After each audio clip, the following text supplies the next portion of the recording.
Halos 12,000 pulis ang ipapakalat sa araw ng ika-4 na SONA ni PBBM.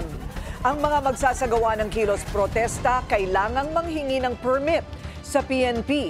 Narito ang agenda report ni Francis Folve.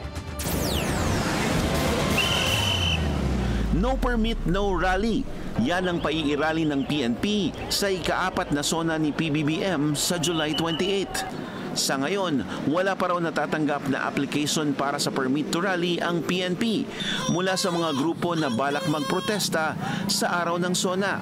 Pero lilimitahan lang daw hanggang Tandang Sora sa Commonwealth Avenue ang mga aktibidad ng mga rallyista.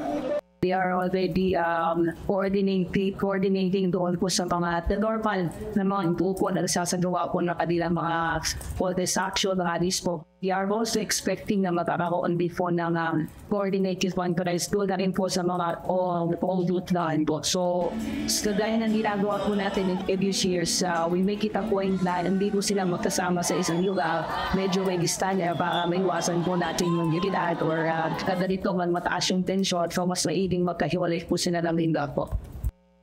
11,949 na pulis ang idideploy sa buong bansa, kabilang ang magsasecure sa vicinity ng batasang pambansa. Ito raw ang napagdesisyonan ni PNP Chief Nicolas Torre III kasunod ng command conference nitong Martes, kung saan nilatag ng NCRPO ang kanilang security plan para sa SONA. May bilin din ng Chief PNP sa mga pulis.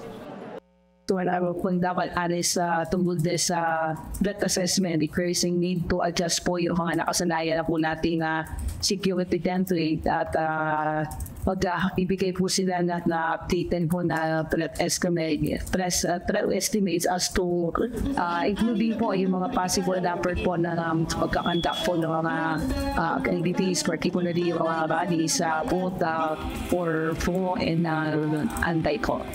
Activated na rin ang tinatawag na Manila Shield ng NCRPO o ang deployment ng mga pulis mula sa Regional Office ng Calabarzon, Central Luzon at Metro Manila para tumulong sa border security and control. May nakaantabay din na reserve force sakaling kailanganing magdagdag ng personnel on the ground sa araw ng SONA. Para sa agenda, Francis Polve, Billionario News Channel.